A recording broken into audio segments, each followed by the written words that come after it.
Jumpa lagi dalam program Ngopi Bareng bersama Pendeta Esra Alfred Soru.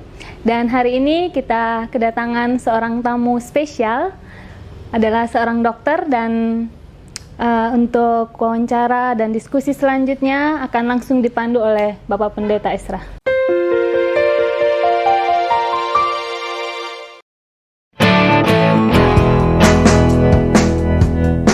Ya, baik, salam sejahtera buat saudara sekalian. Ya, seperti dikatakan Nona tadi bahwa hari ini kita ada bersama-sama dengan seorang dokter. Ini adalah Dokter Yusnita. Lengkapnya apa, Ibu? Arianti Yusnita. Arianti Yusnita. Dokter Arianti Yusnita ini adalah dokter di Rumah Sakit Carolus Borromeus di Kupang sini ya. Ya. Dan terima kasih Ibu sudah hadir dalam program ini.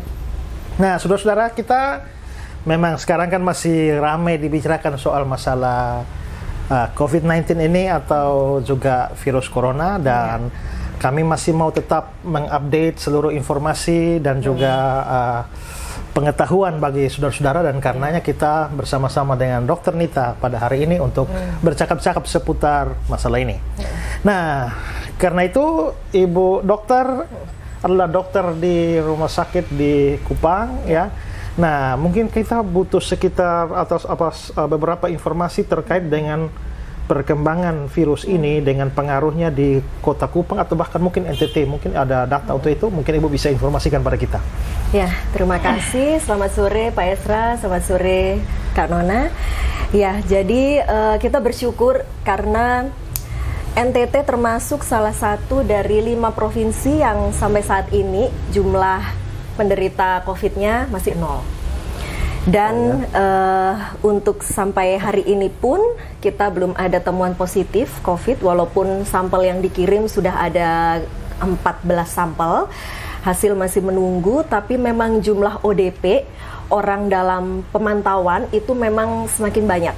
Per hari ini jumlah ODP di NTT itu 461. ODP ini artinya mereka yang habis bepergian dari daerah red zone atau dari luar negeri dan sudah ada gejala berupa demam atau batuk ringan. Nah, biasanya ketika datang ke rumah sakit mereka akan diobati, tetapi tidak dirawat di rumah sakit, disuruh isolasi diri mandiri di rumah, tapi dengan pemantauan dari puskesmas maupun dinas kesehatan setempat untuk menaikkan perkembangan gejala selama 14 hari. Nah, itu orang yang dipantau seperti itu ada 461. Sudah dari 461 itu memang sudah ada 10 yang dinyatakan negatif hasilnya, dan yang sisanya masih sementara sekarang proses berjalan. Dan jumlah PDP sendiri tadi 14. Dari 14 itu sudah ada yang dirawat sekitar 3 orang di Rumah Sakit Yohanes. Itu, tapi masih belum ada hasil, jadi ya kita memastikan sampai saat ini masih 0 jumlahnya Pak Esra. Ya, puji Tuhan ya. Puji Kalau Tuhan. Orang itu dipantau selama 14 hari ya? Ya. Di rumah? Di rumah. Ya, di rumah. Terus siapa yang mengawasi dia di rumah? Itu nanti ada beberapa telepon yang bisa dihubungi biasanya dari Satgas COVID, baik dari Dinkes Provinsi, Dinkes Kota maupun puskesmas tempat. Jadi kerjasamanya mereka seperti itu, dan itu setiap hari mereka akan follow up. Jadi ditanya bagaimana Bapak Ibu, ada demam atau batuk atau radang tenggorokan atau sesak nafas, itu setiap hari. Nah, setiap perkembangan itu nanti yang akan bisa mengubah status yang awalnya hanya ODP, begitu muncul sesak nafas, apalagi sesak nafasnya lebih berat, dia bisa naik statusnya menjadi PDP. Kalau PDP itu pasien dalam pengawasan, ODP orang dalam pemantauan. Nah, PDP kalau gejalanya sangat beratnya itu bisa dirawat di RSUD Yohanes, dianggap seperti positif. Sambil perlakuannya dianggap sama seperti pasien positif sambil menunggu hasil keluar. Nah, yang PDP ini di mana, di NTT berapa orang? Ada sekitar 14 orang Pak Esra. Kalau Kota Kupang sendiri? Kota Kupang sendiri, nah itu datanya kurang lebih 8 atau 9 orang untuk Kota Kupang sendiri. Seluruh NTT 14 orang, yang dirawat 3 orang. Itu yang dengan gejalanya memang agak lebih berat ya Pak Esra, jadi memang membutuhkan perawatan khusus gitu. Nah, kalau sekarang kita tahu juga bahwa bandara kan belum tutup ini. Iya, betul. Dan artinya pesawat masih berangkat dan tiap hari ada orang masuk dan keluar. Apa semua orang yang dari luar otomatis jadi orang dalam pemantauan ini? Nah, kita dari Dinas Kesehatan Provinsi itu sudah ada pemantauan sejak mereka turun di bandara. Jadi kalau kita saat ini datang ke bandara, itu nanti setiap orang yang turun dari pesawat langsung diberikan formulir yang harus mereka isi. Jadi proses pemantauan atau mendapatkan data orang perjalanan yang dari luar daerah itu sudah dimulai sejak dari bandara.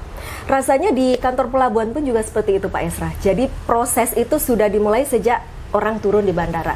Nah mereka yang sempat los itu yang WA berantai kemarin sempat dapat WA grup itu untuk melaporkan langsung ke ketua satgasnya, Satgas Covid Kota maupun provinsi. Nanti mereka koordinasinya dengan puskesmas wilayah setempat Pak Esra. Sejauh ini apa ada kendala tidak dengan orang-orang ini yang misalnya menolak untuk diperlakukan seperti itu? Kita juga viral beberapa saat yang lalu ada sejumlah anggota dewan yang marah ya karena mau diperiksa. Nah kan orang tidak terbiasa dengan kondisi semacam ini, itu bisa memicu kemarahan dan dianggap seperti penyebar penyakit atau apa gitu. Ya intinya memang ini COVID ini sangat mengubah semua pola ya Pak Esra ya. Pemantauan, pengawasan bisa dibilang memang dibanding penyakit-penyakit yang lalu memang era COVID ini memang luar biasa. Dan beberapa orang yang memang tidak terbiasa seperti itu merasa, loh saya kok dianggap sebagai penyebar virus, loh saya memangnya dari mana, loh saya tidak ada gejala, emang apa bahayanya saya, seperti itu. Jadi kadang mereka yang tidak terbiasa agak terganggu gitu area pribadinya begitu, mungkin ya ada penolakan seperti itu. Jadi inilah pentingnya sebenarnya sekarang ini adalah kesadaran masing-masing Pak Esra. Jadi memang kita mengharapkannya pelaporan itu pun adalah dengan kesadaran pribadi, oh saya dari luar kota, saya dari daerah red zone, saya harus melapor bahwa saya kemungkinan memiliki paparan dari mereka yang sudah positif atau hampir positif di area red zone itu. Oke Ibu, kalau kita misalnya masih positif masih negatif ya? Negatif, oke. Belum ada gejala ya Pak ya? Seperti ini, masih nol. Iya. Mengapa kita seperti terlalu overprotective? Padahal kalau nol kan artinya masih lumayan aman ini dibanding daerah lain. Kenapa kita harus terlalu ketat sekali padahal belum ada kasus seperti itu? Iya, betul. Itu yang banyak ditanyakan sebagian besar masyarakat kita. Bahkan banyak yang menganggap ini terlalu lebay. Ini rasanya tindakannya terlalu berlebihan sampai perlakuannya seperti itu. Nah, masalahnya begini, mungkin kalau kita mempelajari bagaimana virus ini berkembang dan sebagainya, kita akan tahu kenapa pemerintah sampai membuat sistem yang sedemikiannya. Karena begini, bisa saja seseorang tuh tidak memberikan gejala apa-apa, tapi dia bisa sebagai carrier atau pembawa. Artinya apa? Dia sudah terinfeksi virus itu, tapi karena daya tahan tubuhnya dia kuat, dia tidak memberikan gejala apa-apa. Jeleknya pada kasus ini, meskipun dia tidak ada gejala, dia punya potensi menularkan ke orang lain. Nah, itulah yang menjadi salah satu ketakutan ya dari COVID ini, karena seorang yang kelihatannya sehat secara fisik, itu sebenarnya dia ketika tubuhnya mengandung virus, dia sudah punya potensi menularkan. Bayangkan sekian banyak orang yang berkomunikasi atau kontak dengan dia, itu semua bisa positif ketika orang-orang itu daya tahan tubuhnya lemah. Seperti itu. Jadi, meskipun sekarang di NTT memang belum ada kasus positif, pemerintah kita NTT memang saya melihat luar biasa, cukup sigap dalam menyikapi. Bahkan pemerintah kota juga kami lihat tindakannya mulai dari sweeping, orang-orang yang keramaian-keramaian. Kemarin di Bundaran PU beberapa kali kawan saya cerita ada sweeping dari Satpol PP mengusir keramaian-keramaian. Sebenarnya itu adalah tindakan yang sangat bagus. Kita nggak perlu menunggu ada positif, baru kita siap siaga. Alangkah baiknya memang seperti sedia payung sebelum hujan ya. Jadi langkah protektif dilakukan sedini mungkin meskipun kasusnya masih nol. Kita akan melihat nanti penularannya pun juga akan tidak seluar biasa di kota lain atau mungkin negara lain yang super spread. Oke Ibu Nita, ini gini, sepanjang sejarah dunia ini kan penyakit aneh-aneh, mengerikan ini kan ada. Iya. Ya, tapi baru pernah ada satu penyakit ini yang membuat kita terlalu protektif seperti ini. Iya. Ya. Betul. Nah, yang membedakan penyakit ini sama penyakit mengerikan lainnya itu apa? Sampai kita harus responnya seperti ini. Iya, betul. Sebenarnya pandemi terakhir sebelum pandemi COVID ini ada, kita ingat tahun 2009, itu berawal dari Meksiko, itu ada yang dinamakan flu babi. Nah, itu memang awalnya dari hewan, tapi virus bermutasi akhirnya menginfeksi manusia. Sebenarnya kalau dilihat dari, kalau kita membandingkan ya antara flu babi dengan COVID-19, secara jumlah mereka yang terinfeksi, sebenarnya flu babi itu jauh lebih besar. Mereka, virus flu babi itu H1N1 itu bahkan diperkirakan bisa kurang lebih menginfeksi 800 juta sampai 1,4 miliar populasi manusia di dunia tahun 2009. Dengan angka kematiannya kurang lebih 300.000 sampai 575.000. Angka kematiannya memang kecil, kalau di rata-rata kurang lebih 0,2%. Nah, pandemi setelah flu babi yang besar itu baru COVID ini. COVID ini memang baru berjalan kurang lebih 3 bulan, tapi memang secara persentase kematian dia lebih tinggi, Pak Esra. Dari, kalau dunia saat ini jumlah kasusnya 722.000, itu data update terakhir, 722.000 dengan kematiannya 33.900. Saya rata-rata tadi kurang lebih sekitar 4,3% angka kematiannya. Ya, itu sudah berlangsung selama 3 bulan kurang lebih ya Pak ya. Jadi memang secara jumlah kematian COVID ini lebih besar. Nah, kalau kita mundur lagi, tahun 1920 itu juga ada pandemi luar biasa, itu flu Spanyol. Flu Spanyol, virus penyebabnya H1N1, sama seperti flu babi yang ini Pak. Itu juga menginfeksi, bahkan itu sampai dikatakan 1/4 populasi dunia itu terinfeksi oleh flu Spanyol ini, dengan jumlah kematiannya juga yang luar biasa. Jadi sebenarnya tiap sekian puluh tahun, sekian ratus tahun ada yang disebut pandemi-pandemi yang membahayakan. Hanya yang membedakan mungkin saat ini satu, virus COVID ini memang mutasi dari virus yang sebelumnya, Pak Esra. Virus COVID ini masih satu keluarga dengan virus keluarga coronavirus. Itu sama seperti MERS coronavirus yang ada di Middle East. Kemudian sama satu keluarga juga dengan SARS, yang SARS-CoV-1. Nah, ini COVID ini nama virusnya SARS-CoV-2. Jadi mereka masih satu keluarga. Nah, rupanya para ahli meneliti COVID-19 ini rupanya hasil mutasi dari coronavirus yang sebelumnya. Jadi dia mengembangkan ketahanan yang lebih kuat dan mengembangkan penyebaran yang lebih cepat. Sabar Ibu, berarti corona itu lebih luas dari COVID-19, begitu? Jadi corona ini kalau dalam dunia taksonomi penamaan secara genetik ya Pak ya, jadi coronavirus adalah salah satu jenis virus. Pertama kali ditemukan coronavirus ini ada SARS, MERS, itu jenisnya coronavirus. Itu juga pertama kali ditemukan dari hewan. Kebetulan hewannya memang sama dengan yang coronavirus 2 sekarang itu, yaitu hewan kelelawar. Awalnya sebenarnya coronavirus ini bukan virus baru Pak Esra. Dia ini virus lama, tapi mereka saling menginfeksi antar hewan saja. Jadi kita sebutnya zoonosis. Nah, baru ditemukan pada manusia, itu SARS itu tahun 2002, di Cina juga. Itu ditemukan ternyata loh, ada virus coronavirus kok bisa menginfeksi manusia. Nah, ini pasti hasil mutasi. Yang awalnya hewan ke hewan, ternyata bisa dari hewan ke manusia, hewan ke manusia. Dan ternyata bisa menular juga dari manusia ke manusia. Oke, kita berbicara dengan orang-orang awam ini Ibu ya. Iya. Jadi maksudnya mutasinya tuh dia seperti apa prosesnya? Iya, kalau kita mengatakan mutasi, pastinya ini sesuatu proses yang rumit ya. Bahkan kalau dibilang virus ini ada yang mengatakan sebenarnya bukan, nggak cocok disebut makhluk hidup. Karena dia itu sebenarnya hanya seperti selaput saja yang terdiri dari lipoprotein dan lemak gitu ya, yang mengandung materi DNA atau RNA. Nah, materi ini yang ketika si virus ini menginfeksi, dia ini punya bisa mengembangkan semacam binding atau terikat dengan sel inangnya. Dia bisa menginfeksi dan mengembangkan virus yang lebih banyak. Tapi tanpa sel inang atau makhluk hidup, virus ini tak ubahnya benda mati saja, Pak.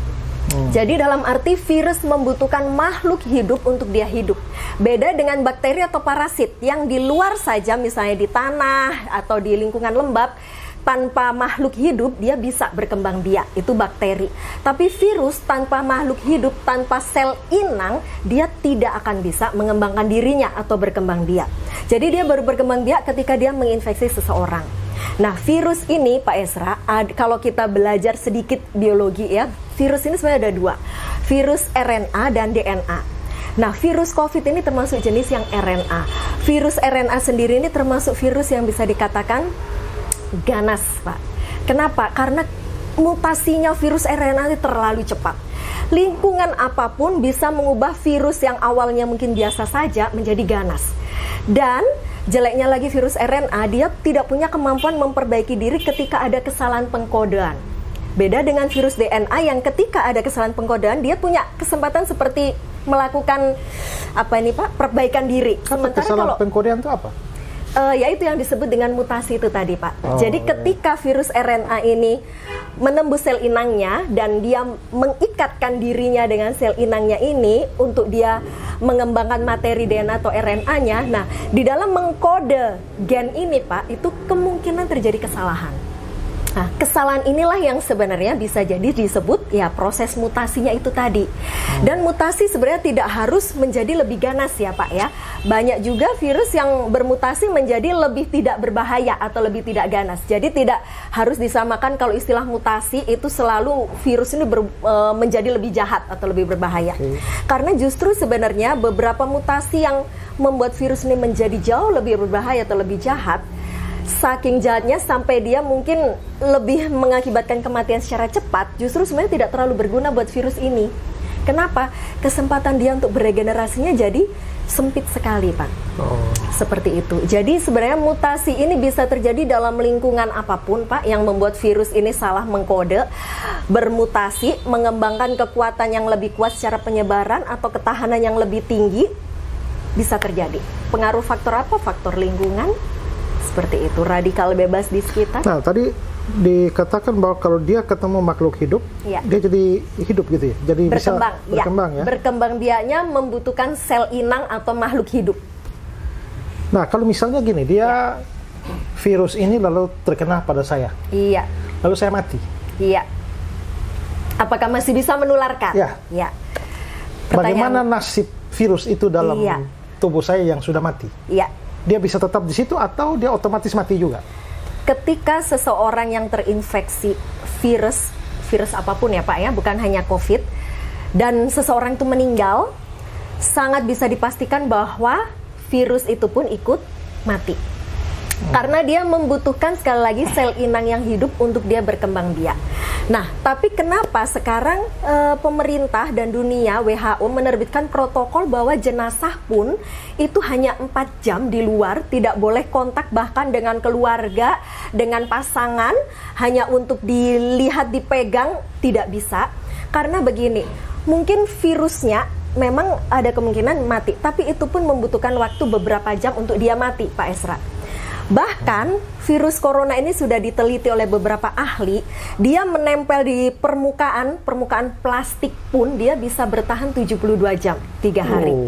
Menempel pada stainless, logam, kemudian pada kardus, materi kertas, itu virus ini bisa tahan 24 jam.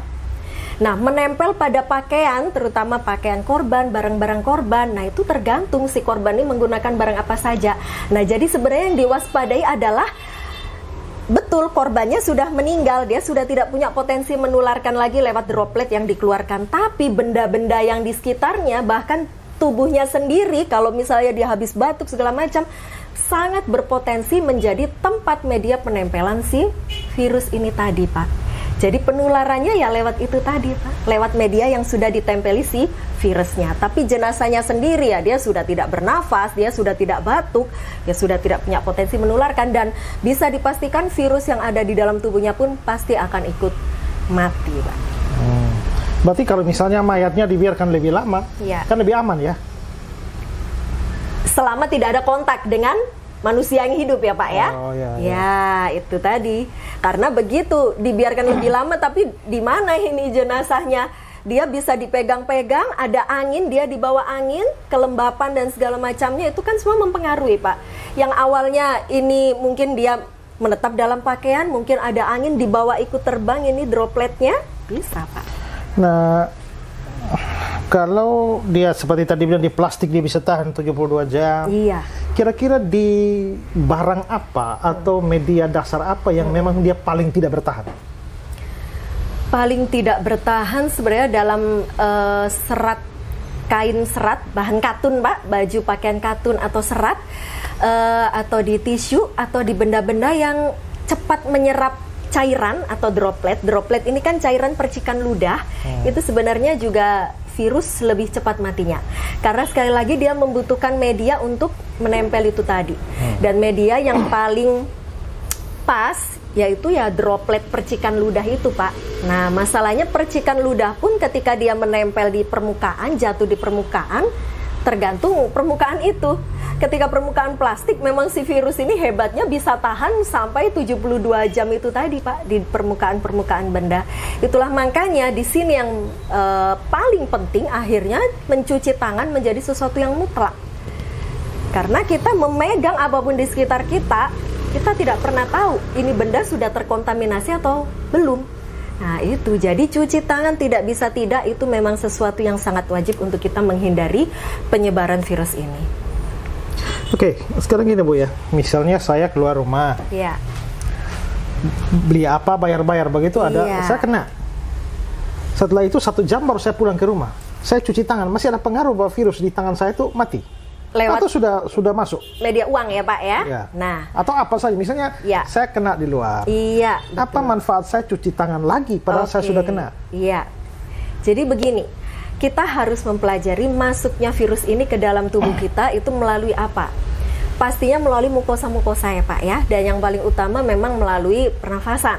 Hidung, kemudian area wajah, mulut. Itulah makanya memang kita disarankan jangan menyentuh daerah wajah. Apalagi menggunakan tangan kita yang sudah terinfeksi, yang kita mungkin tidak sadar sudah memegang apapun permukaan yang sudah ada percikan droplet yang mengandung virus itu tadi. Nah, jadi seandainya pun tangan kita mengandung virus COVID ya Pak, kalau kita tidak menyentuh wajah kita, sebenarnya kita ini masih terlindung. Oh, gitu. Sampai kita mendapatkan tempat untuk cuci tangan atau hand sanitizer itu tadi. Itulah makanya hand sanitizer memang saya sarankan kantongi. Era masa-masa begini sebaiknya hand sanitizer kita bawa saja kemana-mana. Karena ya tidak ada yang bisa menjamin kan Pak, kita sudah memegang apapun, apalagi uang tuh bisa dikatakan salah satu benda yang paling kotor. Sudah sekian. Jadi kalau sudah kena di tangan saya, tapi kalau Ya. tidak nyentuh wajah ya aman, saya tetap aman. Masih gitu. aman. Bersyukurnya virus COVID ini tidak bisa menembus kulit yang intak. Nah, kulit kita yang utuh seperti tangan kita atau bahkan lengan kita ya Pak ya, misalnya kena begitu, dia tidak bisa menembus masuk. Jadi memang jalan masuknya lewat area mukosa kita, hidung, mulut yang akhirnya masuk ke pencernaan, pernafasan dan melalui hewan yang kita makan. Nah, itulah makanya ada larangan juga sebaiknya hindari konsumsi binatang, hewan yang masak setengah matang atau yang tidak dimasak. Karena ada penularan juga melalui makanan yang sudah terinfeksi si virus ini. Seperti itu. Tapi kalau selama dia di tangan dan setelah itu kita segera cuci tangan, aman Pak. Oh ya, apalagi kalau kulit tebal lebih sulit ya. Betul Pak. Ya, Oke, ini menarik. Ini informasi-informasi yang jarang diketahui. Iya. Walaupun kita sudah baca banyak di media sosial, Iya. tapi informasi-informasi ini sangat berguna ya. Iya. Jadi ini hanya area wajah ya, yang lain-lain tidak ya Bu ya? Sejauh ini memang area mukosa ya Pak ya, maksudnya mata, hidung, mulut yang memudahkan untuk penyebaran masuk ke saluran nafas. Oke, apakah ada kemungkinan bahwa virus ini bisa berkembang menjadi lebih jahat? Ya. Itu tadi kan Ibu sudah bicara soal kalau dia mutasi ya. Mutasi, Tapi ya. dalam perkembangan dia sudah berjangkit dari sini ke sini, Ya. dia bisa lebih jahat. Kita tidak pernah tahu maunya si virus ya Pak ya. Tapi yang jelas sekali lagi virus RNA secara khususnya seperti virus COVID ini, dia ini paling cepat untuk bermutasi. Karena kecepatan mutasi inilah yang membuat para ahli sampai saat ini agak kesulitan menemukan vaksin dari virus-virus jenis RNA. Nah, virus-virus RNA ini sulit ditemukan vaksinnya sebenarnya bukan karena para ahli tidak berhasil menemukan, bisa, tapi pada saat si ahli sudah menemukan vaksin yang cocok untuk virus tipe itu, tidak lama dia bermutasi lagi ke jenis lain yang sudah tidak cocok lagi dengan jenis vaksin yang ditemukan. Itulah makanya dengan kecepatan perkembangan mutasi dari si virus ini, virus RNA ini termasuk jenis virus yang paling sulit untuk dibuat atau diciptakan vaksinnya. Contoh lagi adalah virus RNA adalah virus HIV/AIDS. Sampai saat ini tidak ada peneliti yang berani mengklaim dirinya sudah menemukan vaksin HIV/AIDS. Memang kabarnya sedang diteliti terus, tapi sampai detik ini pun belum ada. Nah, itulah yang membuat para ahli peneliti ini agak kelimpungan ketika virus yang menyebar adalah jenis-jenis virus RNA yang kecepatan mutasinya luar biasa. Dan setelah ini mutasi seperti apa lagi kita tidak tahu, Pak. Bisa jadi lebih ganas, bisa jadi lebih tidak ganas.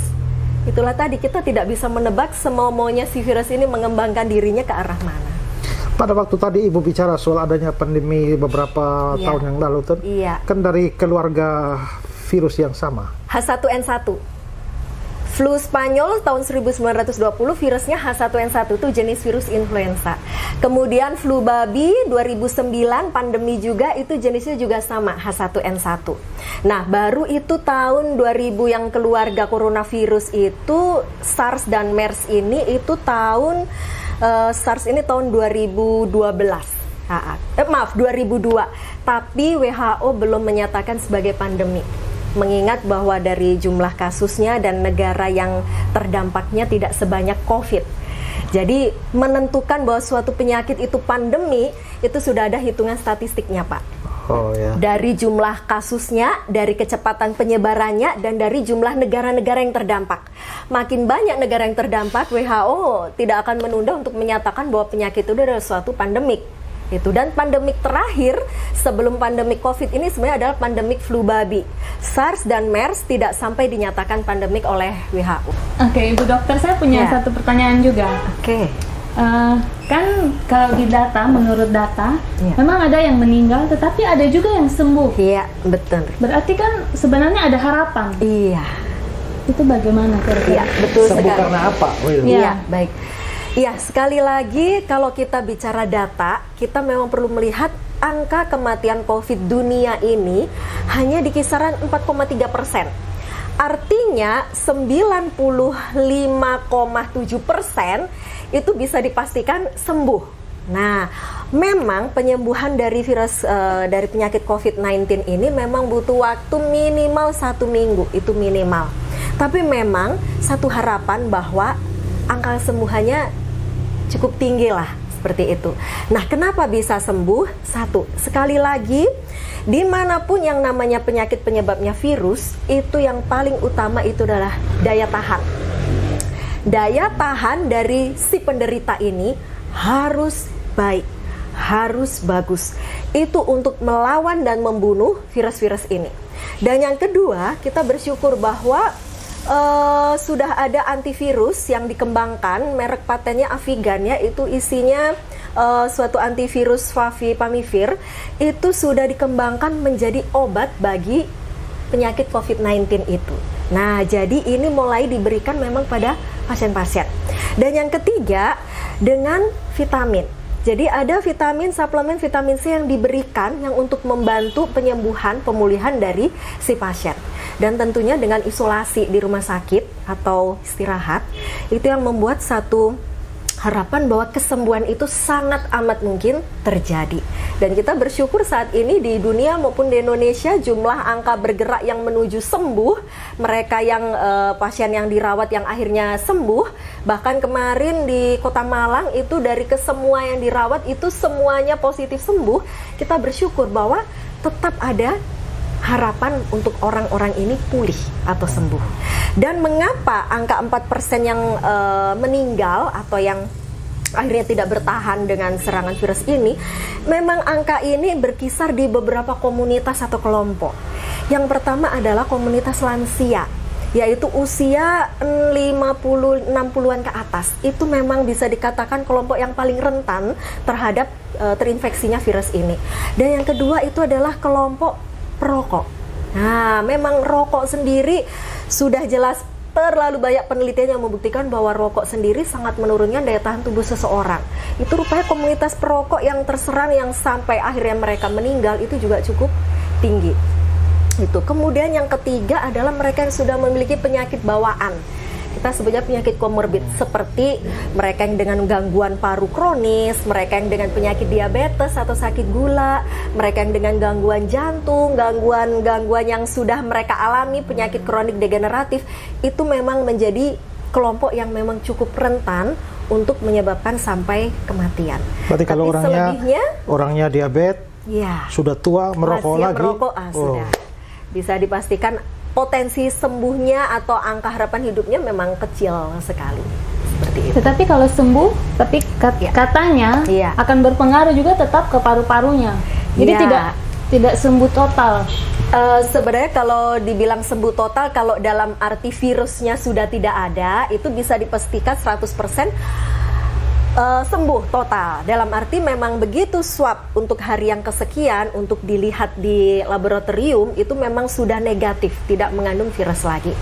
Tapi memang dampaknya itu ya ini masih wacana juga, walaupun sudah ada peneliti atau dokter juga yang menyatakan bahwa sekalipun seseorang yang sudah terinfeksi penyakit COVID itu sembuh, paru-parunya memang kapasitasnya sudah tidak maksimal atau optimal. Nah, itu sekali lagi tergantung dari satu, daya tahan seseorang, kemudian yang kedua memang virus yang masuk seberapa banyak menyebabkan istilahnya gangguan pada paru-parunya, dan yang ketiga memang seberapa besar luas paru-paru yang dirusak oleh si virus ini.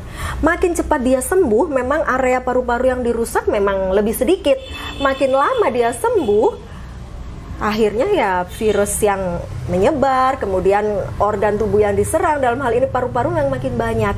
Nah, berupa apa? Memang beberapa meneliti memang berupa nafas yang tidak seoptimal dulu, seperti itu. Ada yang mengatakan mulai paru-parunya ya terbentuk jaringan dan sebagainya. Tapi sekali lagi, ini masih istilahnya masih berupa hipotesa ya atau wacana ya, dalam arti memang membutuhkan penelitian yang lebih lanjut daripada pasien-pasien yang sudah sembuh ini, bagaimana dengan kapasitas nafas mereka. Jadi dalam arti saya belum berani terlalu menyimpulkan kata si ahli ini, tapi memang perlu diteliti dibandingkan ketika dulu dia masih sembuh, apakah berpengaruh secara signifikan terhadap kemampuan pernafasannya, seperti itu.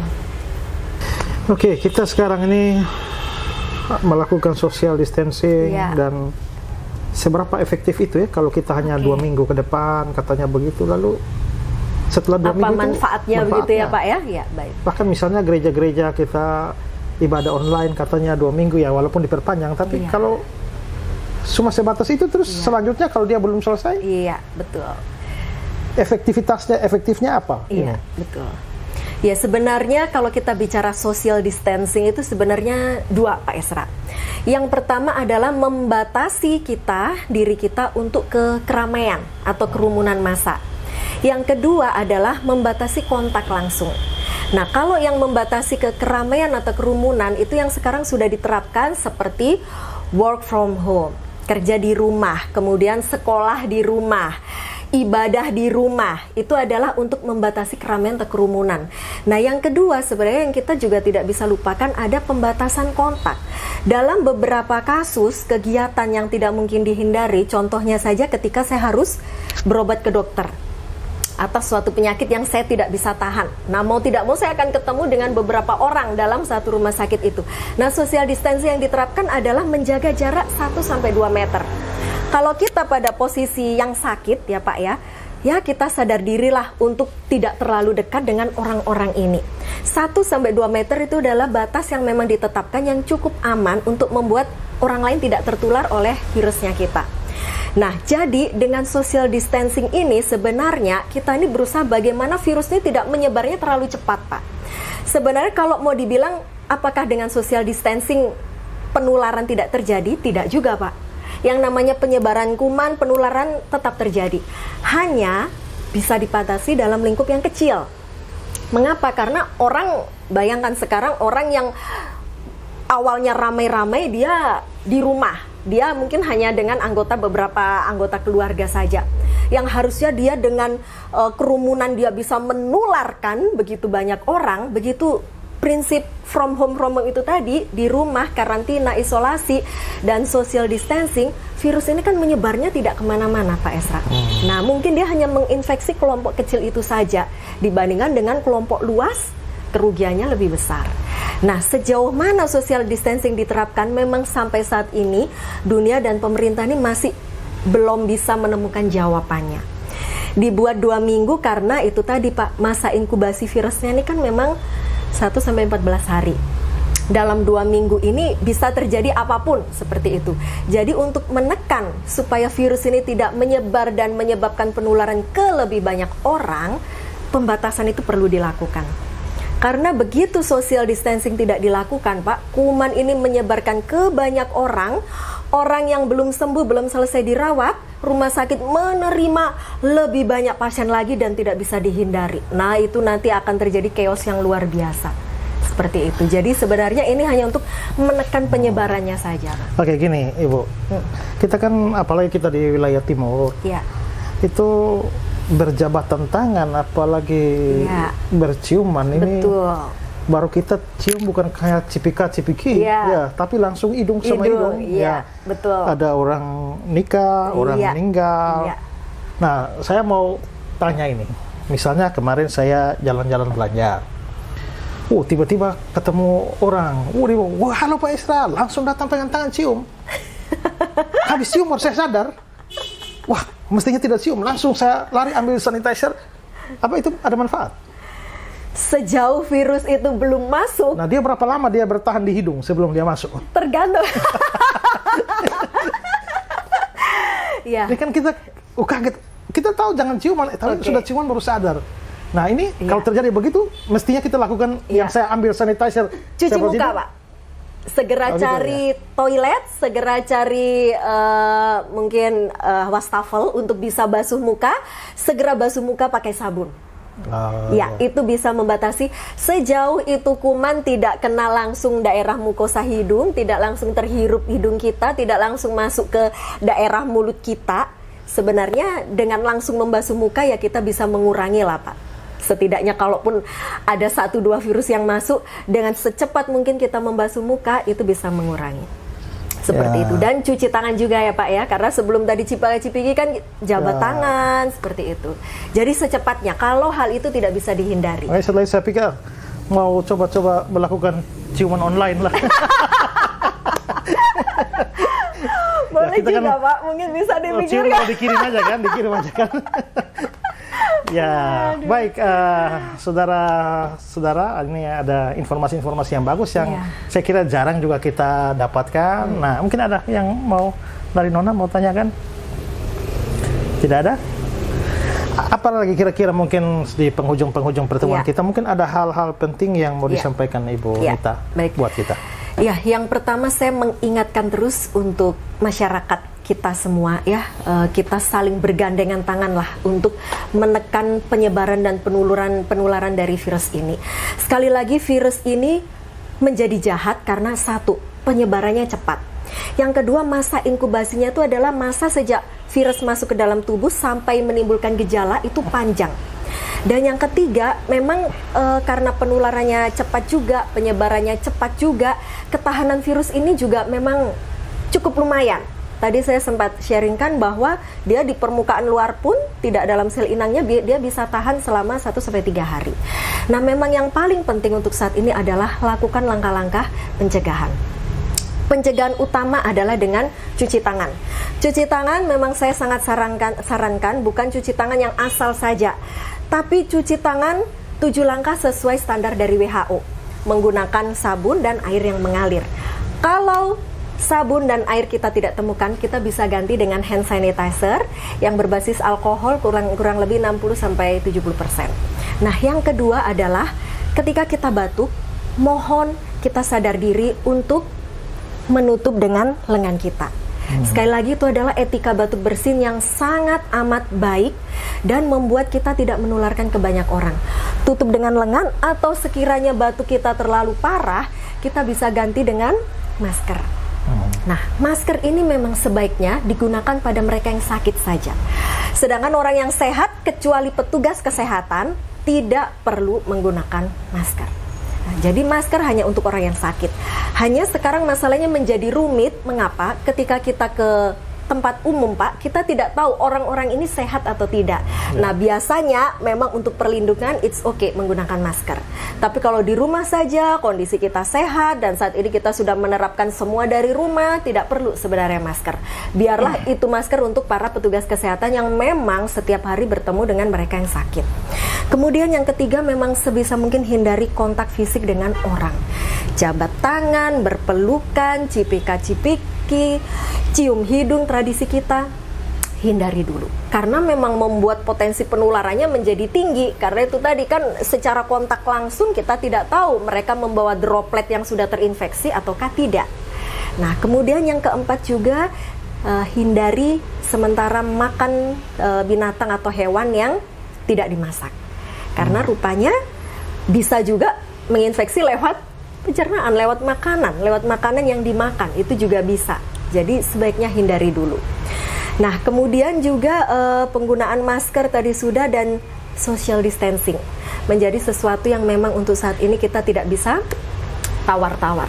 Baik yang sifatnya menghindari kerumunan massa maupun yang sifatnya menjaga jarak dengan orang lain. 1-2 meter, sekali lagi itu batas yang cukup aman, minimal 1 meter untuk membuat percikan ludah itu tidak menulari orang lain maupun kita tertular dari orang lain. Itu menjadi sangat penting.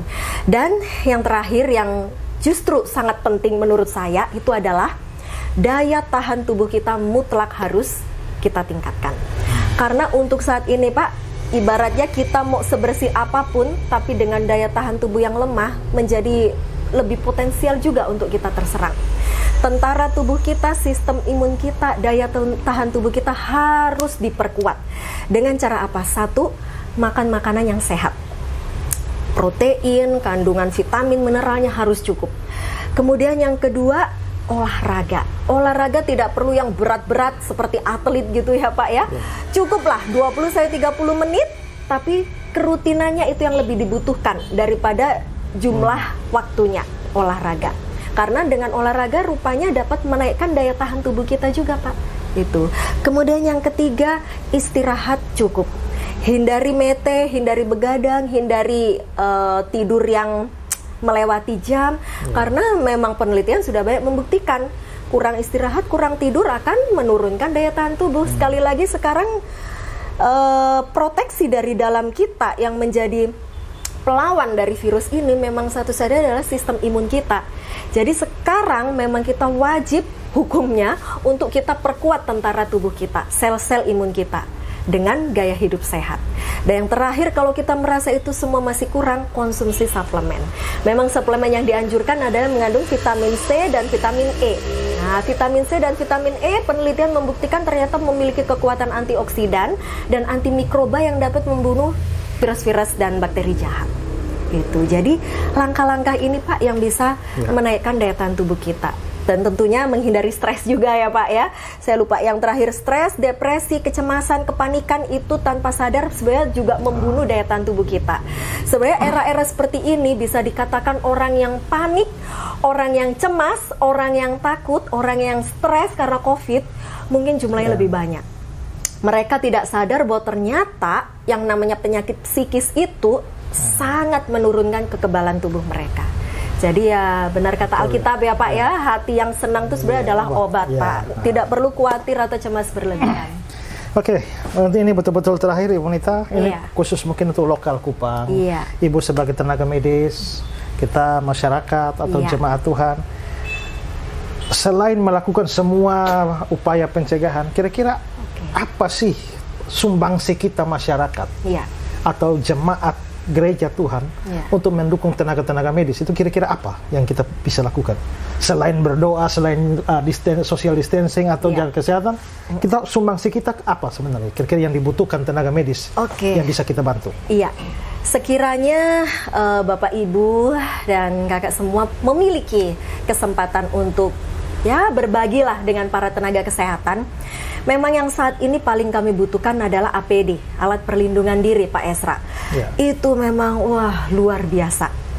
Masker, kemudian baju pelindung, hand sanitizer, perlengkapan-perlengkapan seperti Google dan sebagainya itu menjadi sesuatu yang saat ini sangat diburu. Dan yang sebenarnya cukup membuat kami prihatin, kami sempat melihat beberapa foto mereka orang awam itu berbelanja ke supermarket, ke pasar, itu menggunakan APD lengkap. Mulai dari atas face shield, kemudian Google, masker, baju yang seperti baju astronot, kita sebutnya itu baju hazmat, Pak, sarung tangan, masker. Itu kami sebenarnya agak sakit hati melihat itu, Pak. Karena sesungguhnya itu benda yang saat ini kami paling butuhkan. Kami paling cari. Bahkan rumah sakit rekan-rekan kami dokter yang di Jawa itu untuk mencari APD aja setengah mati sulitnya. Jadi sekiranya Bapak Ibu Kakak semua ada kesempatan untuk ingin berbagi atau ya membantu meringankan tugas kami di lapangan, mungkin adalah sumbangsi berupa bantuan APD, itu sangat menolong. Entah itu berupa masker atau apapun yang memang kami tidak tahu untuk mencarinya saat ini di mana. Ada beberapa rekan pengusaha tuh bahkan yang mengubah pabrik tekstilnya itu menjadi pabrik produksi baju hazmat atau baju alat pelindung. Semacam itu. Kemudian yang kedua juga ya bantuan berupa entah itu suplemen, makanan sehat atau buah dan sebagainya. Bahkan beberapa rumah sakit atau yayasan atau apa itu mulai ada ya ide-ide untuk memperhatikan memberi bantuan. Oke, baik saudara-saudara sekalian, terima kasih untuk perhatian saudara-saudara dan ada kesempatan berharga kita bisa berbincang dengan Ibu Dr. Nita yang sehari-hari terjun di lapangan untuk bekerja berat. Kita bantu berdoa untuk seluruh tenaga medis dan juga bisa membantu apa yang diperlukan bagi mereka dan khusus bagi masyarakat. Marilah apa yang sudah disarankan atau dinasihati diambil langkah oleh pemerintah. Mari sebagai masyarakat yang baik, terutama sebagai orang Kristen yang baik, marilah kita belajar mentaati apa yang ditetapkan pemerintah untuk kebaikan kita bersama.